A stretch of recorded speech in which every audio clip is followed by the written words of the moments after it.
Hi, girls. It's me. It's Friday, and I was really gonna try to do makeup and all that good stuff before I got on today, but I just have other things that are pressing and going on. Luke has his first worship concert tonight, kind of thing, and so if you hear this, pray for that because it's a big deal for him.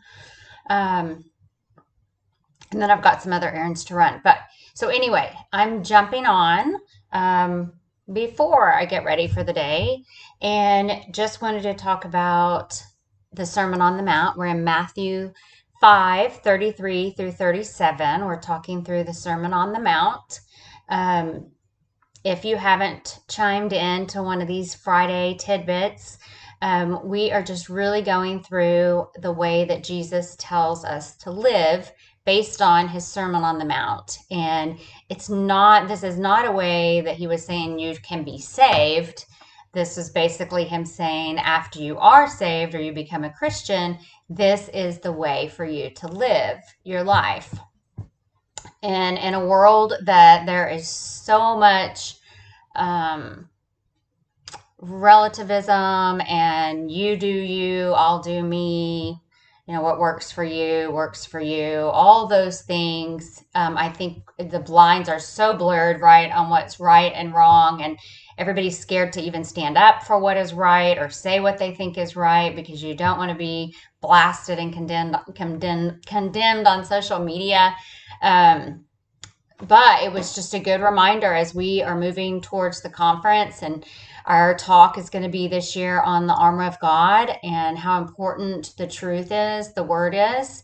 And it really made me think that, we need to really remember and understand and know how God told us that we are to live here in this crazy planet that we live on as Christians. And so that's why we're going through the Sermon on the Mount. We're just doing little bit by little bit every single Friday.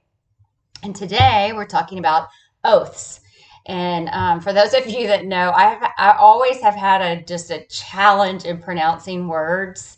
I used to be so scared to get called on in class for reading because I just struggle. I don't know why, but something in my brain twists the word and I just rarely say it right. So I don't even like saying oaths. I'd rather say a vow or a promise. But that's what we're talking about today. And I'm going to read it to us first. It just says, and this is Matthew 5:33 that I'm starting in. It says, "Again, you have heard that it is said to the people long ago, 'Do not break your oath, but fulfill to the Lord the vows that you have made.' But I tell you, do not swear on an oath at all, either by heaven, for it is God's throne, or by earth, for it is his footstool, or by Jerusalem, for it is the city of the great king. And do not swear by your head, for you cannot make even one hair white or black. All you need to say is simply yes or no. Anything beyond this comes from the evil one." So it was interesting going through I'm going to say that every week, right? Going through the commentaries because on this, my confusion when I first read this, I've always kind of equated it to the commandment that talks about giving false testimony, right? So I just was kind of thinking that that's how this aligned. It doesn't. This was Jesus really reinterpreting the command to not use the Lord's name in vain. And so many of you may not know that, but do know that. I didn't. So I thought that was again eye opening to me. Um, and again, Jesus is saying, but you have heard, yet I say, right? And it's just this reiteration as we're going through these commandments that he is reminding us that he is the supreme authority on this. And so while things may have gotten a little twisted and just in our humanness or the Pharisees, the scribes, that were basically at that time or over the years had tried to find a loophole in this commandment. And so they would give themselves wiggle room by saying, I swear, I give an oath by heaven or by earth.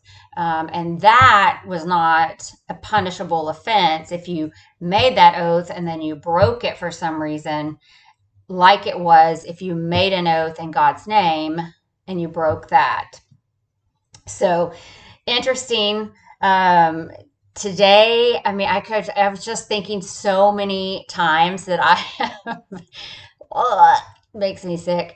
But, forever I would use that. I swear on the Bible, or I swear on my child's life, or whatever it is. I know I've done that, right? Or even with the girls, you pinky swear, right? I'm gonna pinky swear you that I'm telling the truth, and it's all about credibility, right? We just want to make sure that whatever we're saying to someone, they know how serious we are, or they trust our credibility, because for some reason we must not believe that what we're saying, that we can carry enough weight just in our word, right? So that's interesting to me too. Um, the word oath in the Greek means fence. And so fence, so you have to kind of think about how we use fences, right? And it's actually to keep things out of our space usually, right? So in this instance, think about, I mean, maybe you invite God into helping you raise your children, right? Maybe you dedicate your children to the Lord and you say, Lord, I want your help. I want you to raise them through me, with me, whatever.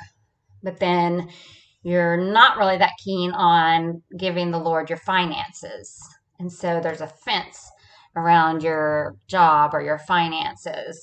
Um, Same thing, we do the same thing I did for many years, is that I would give God Sunday morning. And so that was my God time. That's when I was going to go to church and do what I was supposed to do. But he could not have Friday night, right? Because that was the night that I was full of sin and just doing my own thing. And I just didn't want to be bothered on Friday night, Lord. And so, but you think about how foolish it is, right? And that's what he's saying. That's what Jesus was saying in the Bible, right? As if we can keep God out of those places anyway. But what he's saying is, even if you swear by heaven, because they were doing that back then, if you swear by heaven, that is God's throne. If you swear by earth, he's saying that is his footstool. Right. And then he just goes on to say, even you can't even swear by the hair on your head, because we don't determine when our hair turns gray, or white. And so it's just foolishness for us to think that we can get around this, right? We can have a loophole. We can have some wiggle room and the way that God tells us to live, or we can give him a certain day of the week, or kind of like the house analogy that I made a few weeks ago.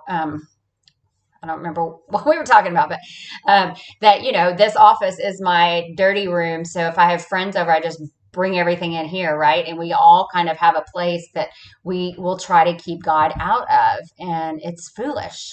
It's foolish, foolish, foolish, girls.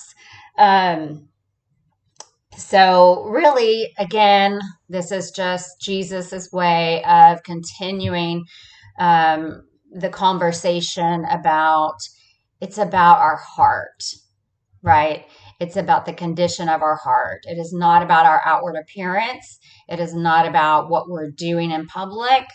It is, he knows our heart and the condition of our heart and what our true intention is.